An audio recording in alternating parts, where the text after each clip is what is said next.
Okay, let's see here. I'm gonna do this, and I think I will save the others for tomorrow. Because for some reason I'm getting another headache. But as soon as I get out the computer, it goes away. It's probably the lights from the computer. Uh, Today's prayer. Uh, Hold on for a moment.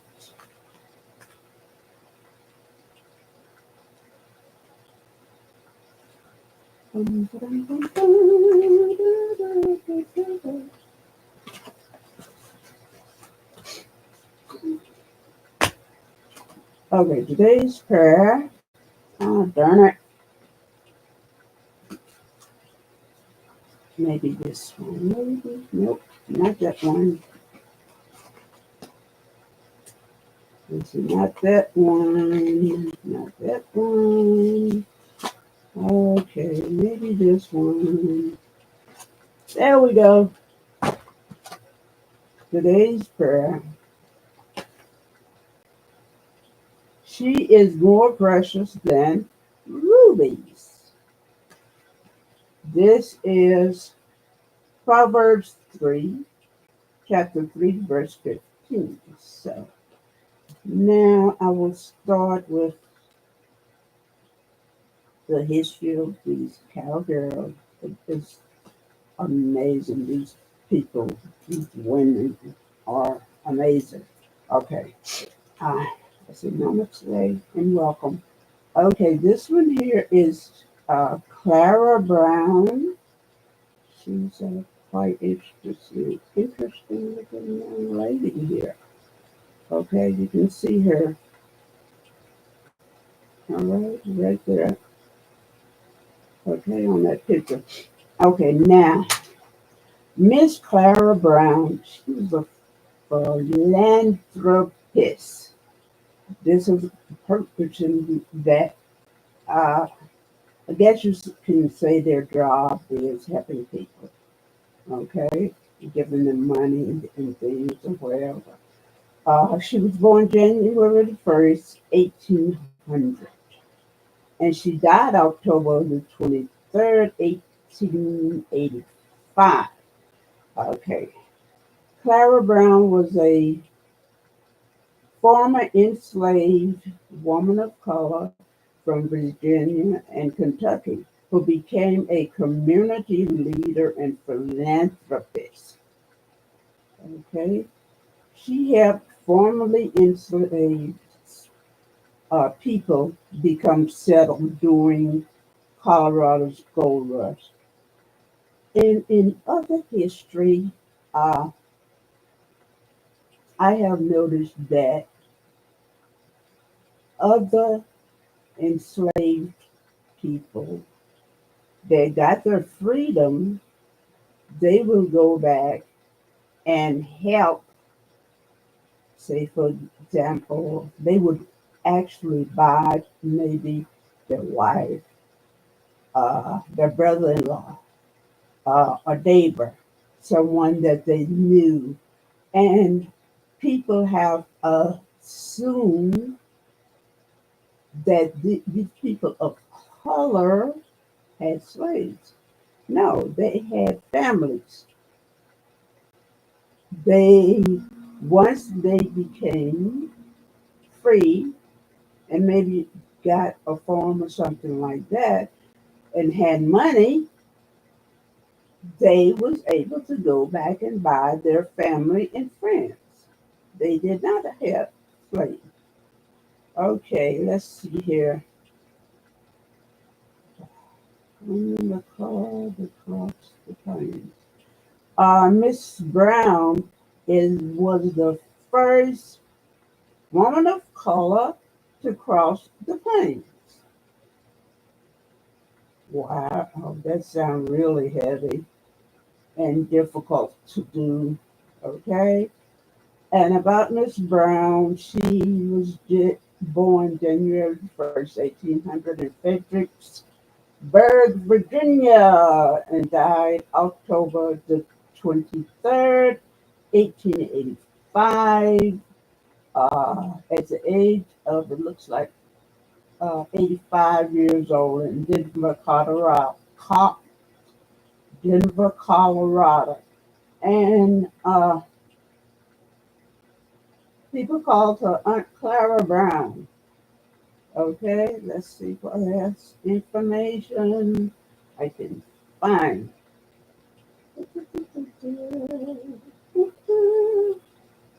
Oops, some nice pictures of her. I think these other people are maybe friends or something. Okay, so let's see. That might be all there is. Pioneer and philanthropist. And Clara, entrepreneur, entrepreneur, pioneer, and philanthropist. Clara Brown was one of the most uh, noted woman of color in the West. Uh, let's see her installments in Colorado after the Colorado Gold Rush. Let's see here. Uh,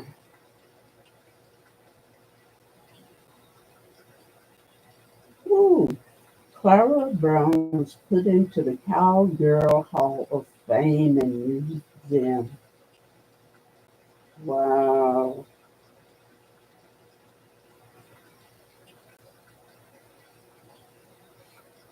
Wow.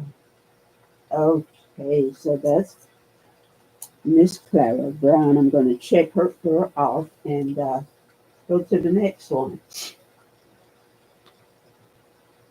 The next one is Abby Fisher.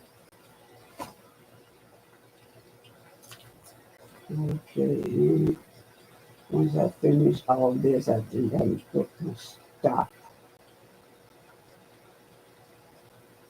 Abby? Okay, Abby Fisher. Hmm.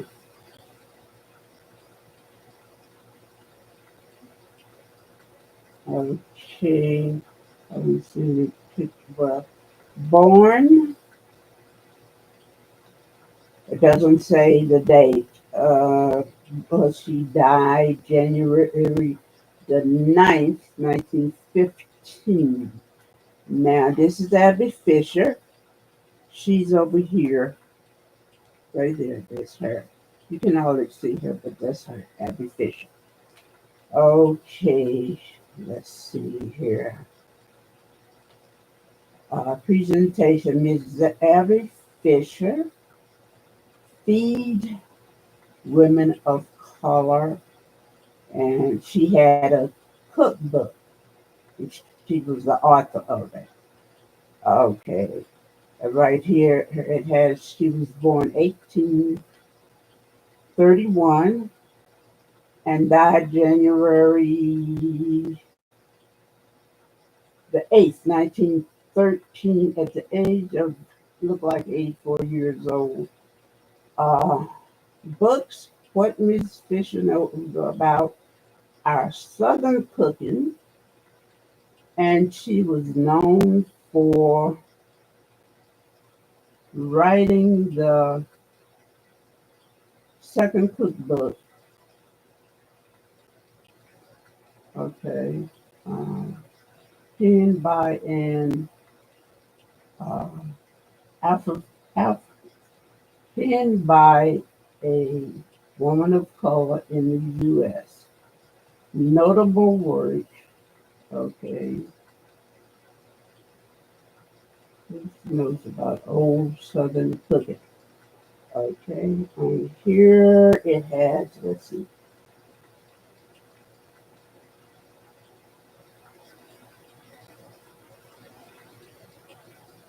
Okay, Abby Fisher Sometimes her name was spelled as Abbi instead of Abby.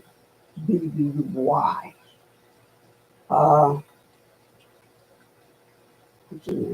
was an American former slave from South Carolina who earned her living as a pickle.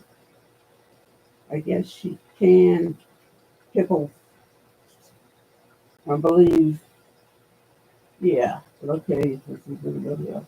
Who earned her living as a pickle manufacturer in San Francisco and published the second known cookbook by a woman of color in the United States. After Melinda Russell's domestic cookbook containing a careful selection of useful receipts for the kitchen, 1866, Alice Fisher's book, What Miss Fisher Knows About Old Southern Cooking, was published in 1881 by the Women's Cooperative Printing Office in San Francisco. Okay, let's see what else. She was known for, uh, let's see, born Abby Clifton in Orangeburg, South Carolina. She died between 1910 and 1920. Other names after Fisher, occupation, cook and author, known for writing the second cookbook. Notable works, Ms. Abby Fisher uh, knows about old Southern cooking. Let's see, personal life, 1821. Speak French and Hong from France, and after hearing French Huguenot order uh, citizen, an American citizen of French Huguenot order, and given her census account. Abby may have assumed he came from France after hearing him speak French at home before 1860 census in South Carolina. Abby had moved to Mobile, Alabama. She married Alexander C. Fisher, likely around 1859. Okay. Uh, an 1880 census in San Francisco notes that she was 43 years old during that period. Uh, Corroborating an 1830 or 1831 birthday, her, oh, I see, her race was listed as mulatto. Yeah. Hmm. Or mixed race. Her occupation is written as cook, while her husband, Alexander C. Fisher, is pickle and preserver, MANFR. She went through a lot of troubles and adversities because she was mulatto. She and her husband had four children living in the household: Benjamin 16, Eliza 12, Jenny 10, and Mary 3.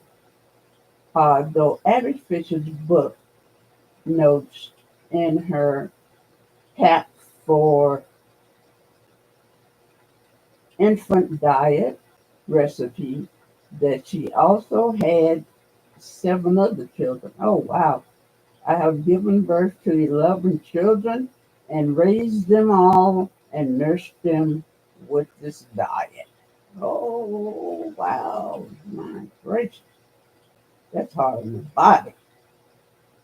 Uh, After 1906, San Francisco's earthquake and fire References to Abby Fisher and her cookbook all but disappeared before a copy of the book resurfaced again at a Sotheby's auction in New York City in 1980, was that 84.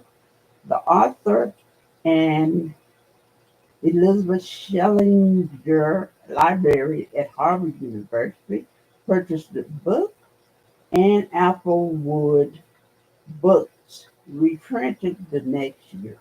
In 1985, at the time, Mrs. Fisher was thought to have written the first woman of color cookbook, but Melinda Russell's overcooked book was rediscovered in the years following publication. Okay, so that's it. That's the second one for Abby Fisher.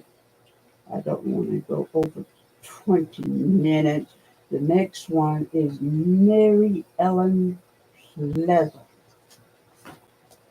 and I will have to finish the rest up some other time.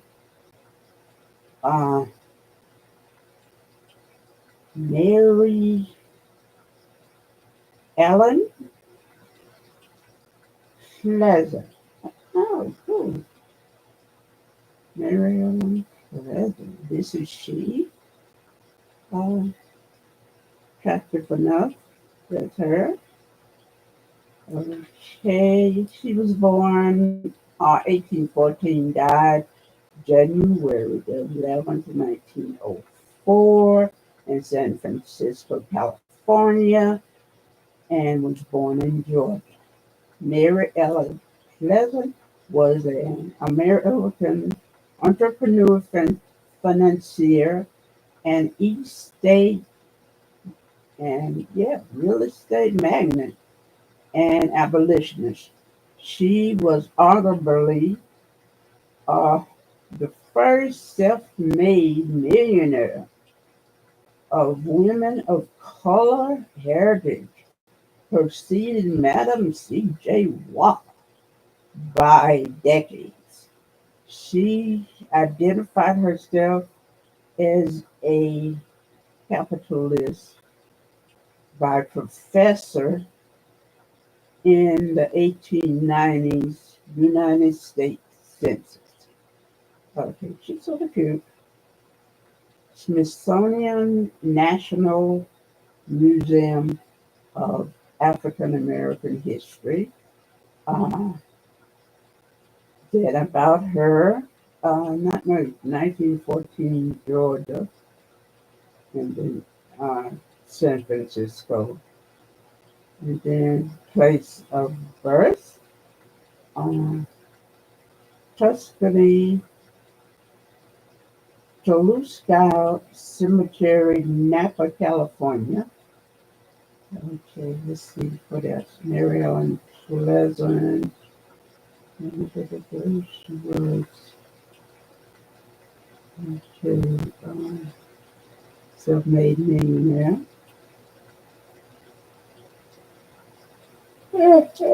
Excuse me. Mary Ellen Pleasant. Rediscovering Mary Ellen Pleasant. You guys, Oh, we have a new excuse Planet me. exclusive bundle. Pick two solid sticks in the scents of your choice, and you're going to get a free item, like a pretty Okay. mini deodorant or a mini body wash. Okay. Excuse me. So let's go back to Mary Ellen Pleasant. I believe that's probably all on her. Uh, oh,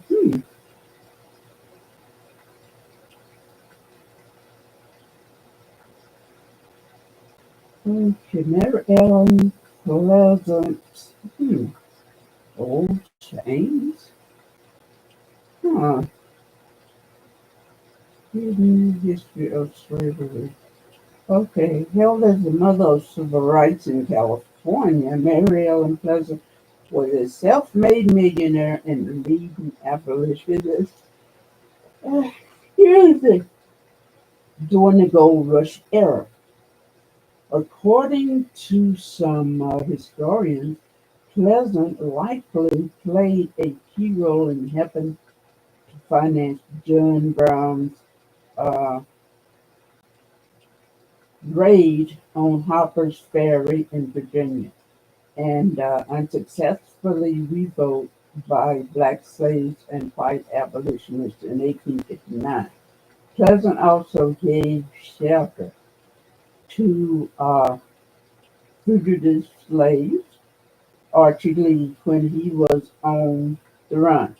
Research indicates that Pleasant was most likely born a slave but got to freedom at an early age. She worked on the Underground Railroad as a young adult, ushering uh, enslaved people out, enslaved out of the South and into the northern states.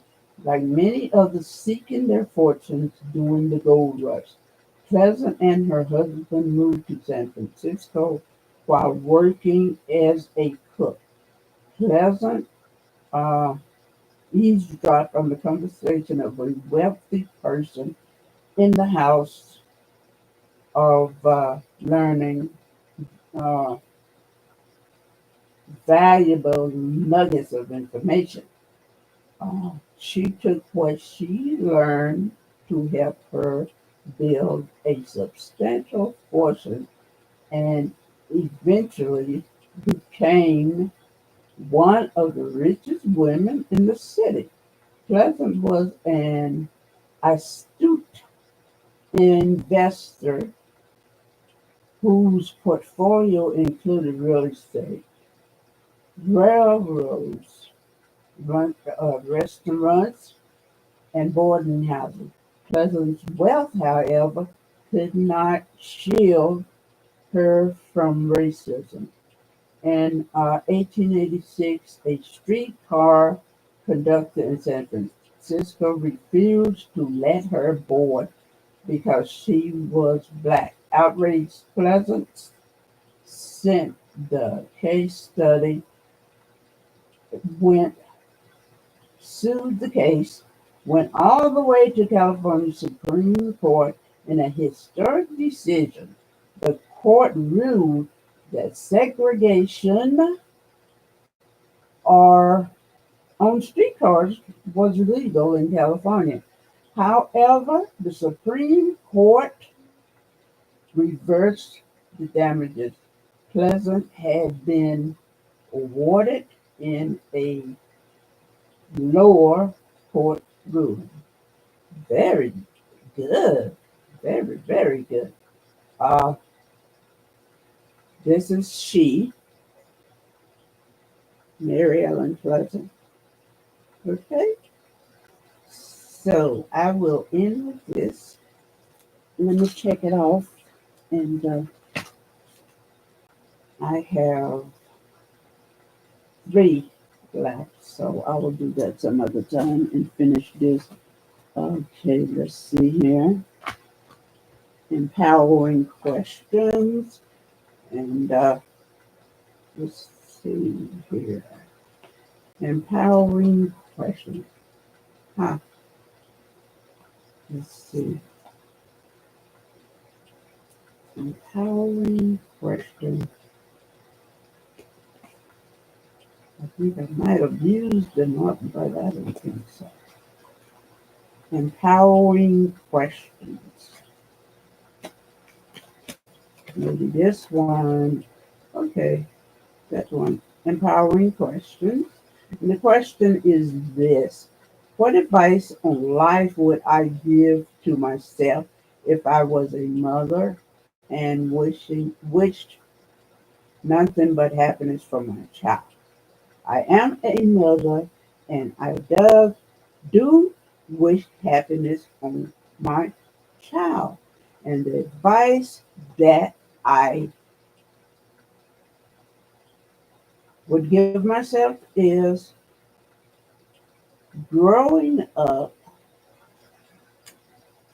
don't change a thing because what happened to me growing up, uh, it formed my personality, uh, my character, uh, the person that I am today, the person that people care about and admire. So I would tell my young person, be yourself, don't change anything. Okay? So I will say namaste and good night to my oldies. Thank you for supporting me. And my newbies, thank you for supporting me. And watch my films from the end, all the way to the end. Thank you. Take care of yourself and each other. And please remember to pass all this information on. Thank you so much. It's very important. Good night. Okay, so